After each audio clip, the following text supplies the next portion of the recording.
राम मंदिर के निर्माण में नासा के वैज्ञानिकों को इन चीजों के बारे में पता चला तो वह भी हैरान रह गए। और सबसे बड़ी बात कि जब आपको इनके बारे में पता चलेगा तो आपके भी रोंगटे खड़े हो जाएंगे। एक बात और कि इस वीडियो को देखने के बाद आप भी अपने आप पर हिंदू और सनातनी होने पर बहुत ज्यादा गर्व करेंगे। आखिरकार कई सालों के इंतजार की घड़ी अब खत्म हो चुकी है और राम मंदिर भी बनकर तैयार हो चुका है। अब लोग 22 जनवरी का इंतजार कर रहे हैं, क्योंकि इस दिन की भारत के लोगों को ही नहीं बल्कि दुनिया के लोगों को इंतजार है। लोग रामलल्ला की स्थापित होने वाली मूर्ति को देखकर झूम उठेंगे, क्योंकि इस दिन के बाद राम मंदिर के दरवाजे हमेशा के लिए भक्तों के लिए खोल दिए जाएंगे। इस मूर्ति को बनवाने के लिए देश के 3 सबसे बड़े मूर्तिकार को बुलवाया गया है और जो भी भक्त इस ऐतिहासिक पल को अपनी आंखों से निहारे वह जीवन मरण के बंधन से मुक्त हो जाएगा। क्योंकि यह आपको पता ही होगा कि 22 जनवरी 2024 को राम मंदिर में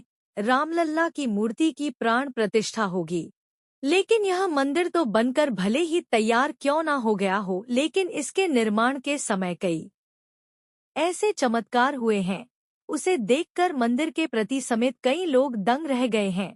यहाँ तक इन चीजों को देखकर नासा के वैज्ञानिकों ने तो अपना सर ही पकड़ लिया है और वह एक ऐसी गहरी सोच में पड़ गए हैं कि मानो उन्होंने कोई भयानक चीज देख ली हो। आज की इस वीडियो में हम राम मंदिर के बनते वक्त हुए उन चमत्कारों और रहस्यमय चीजें के बारे में आपको बताएंगे जिसे सुनकर शायद आप भी यकीन ना कर पाओ। लेकिन वीडियो को शुरू करने से पहले प्रभु श्री राम के सच्चे भक्त होने के नाते आप लोगों को इस वीडियो को लाइक करके नीचे जय श्री राम कमेंट में लिखना होगा, ताकि प्रत्येक देशवासी को यह पता लग जाए कि हम हिंदू भी किसी से कम नहीं हैं। नमस्कार दोस्तों, तो आप देख रहे हैं knowledge of history YouTube channel. तो चलिए, राम मंदिर के निर्माण के वक्त वहां की धरती को खोदा गया, तब उस धरती से एक ऐसी वस्तु निकली कि उसे देखकर सभी के होश उड़ गए और उसे चमत्कारी और दिव्य वस्तु ने न सिर्फ उन वैज्ञानिकों के होश उड़ाए बल्कि भारत सरकार को भी हिलाकर रख दिया। जिसके बाद तुरंत एक कमेटी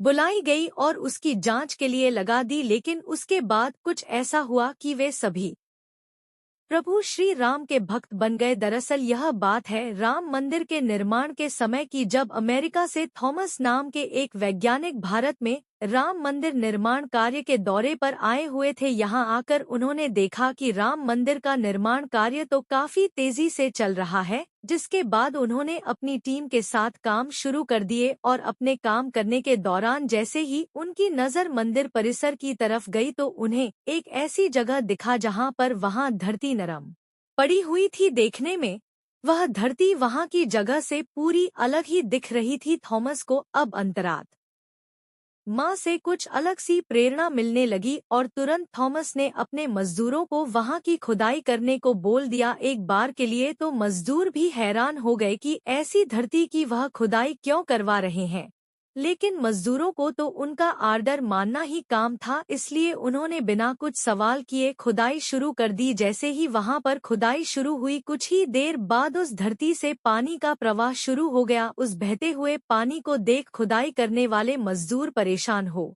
गए, क्योंकि पानी के अंदर खुदाई करना मुश्किल ही नहीं बल्कि नामुमकिन सा हो जाता है। लेकिन जब इस पानी का सर्वेक्षण किया तो पता चला है कि यह पानी तो पास ही में बह रही सरयू नदी का पानी है। वे लोग यह समझ नहीं पाए कि यह माता सरयू का आशीर्वाद है कि वह खुद राम मंदिर के निर्माण में सहयोग कर रही थी। इस पानी ने सभी वैज्ञानिकों को एक गहरी सोच में धकेल दिया। वे यह सोचने लग गए कि अगर ऐसे ही पानी निकलता रहा तो जहाँ एक भव्य मंदिर का निर्माण कैसे हो पाएगा, क्योंकि पानी वाली सतह पर मजबूत मंदिर बनवाना कोई हंसी खेल की बात नहीं थी। उस समय सभी के दिमाग में एक ही बात थी कि सरयू नदी का मंदिर की भूमि के नीचे मिलना कोई चमत्कार है या फिर कोई कुदरत का करिश्मा, यह कोई भी नहीं जानता था। आखिरकार जब कोई भी समाधान नहीं मिला तब सभी मिलकर श्री राम से प्रार्थना करने लगे, क्योंकि जाहिर सी बात थी जब तक वह माता सरयू के पानी की धारा बंद नहीं होगी तब तक आगे का काम शुरू नहीं किया जा सकता था। लेकिन अगले ही दिन श्री राम ने उनकी पुकार सुन ली और माता सरयू का पानी स्वयं ही बंद हो गया और एक बार फिर राम मंदिर का निर्माण कार्य जोरों शोरों से शुरू हो गया। और यह काम इस कदर चला कि अब यहाँ अपने अंतिम छोर पर पहुँच चुका है, या यूं कहे कि यह पूरा तैयार हो गया है और 22 जनवरी को यहाँ श्री राम की प्राण प्रतिष्ठा भी की जाएगी। यह मंदिर इतना भव्य बना है कि इस देखने के लिए भारत सरकार ने यहाँ पर एक अंतर्राष्ट्रीय हवाई अड्डा भी बनवाया है, ताकि देश और दुनिया के लोग सीधे ही यहाँ पर आ सके और इसे देख सके। यह मंदिर तो आप कभी भी देख सकते हैं। श्री रामलल्ला का भव्य मंदिर बनकर तैयार हो चुका है और 22 जनवरी 2024 को यहाँ पर प्राण प्रतिष्ठा भी कर दी जाएगी, जिसकी तैयारी अब वैसे अगर आप में से कोई अयोध्या निवासी है तो हमें अयोध्या के बारे में कमेंट में जरूर बताइएगा और ऐसी ही जानकारी को जानने के लिए चैनल को सब्सक्राइब करना मत भूलिएगा। हम आपको मिलते हैं एक नए टॉपिक के साथ, तब तक के लिए जय श्री राम।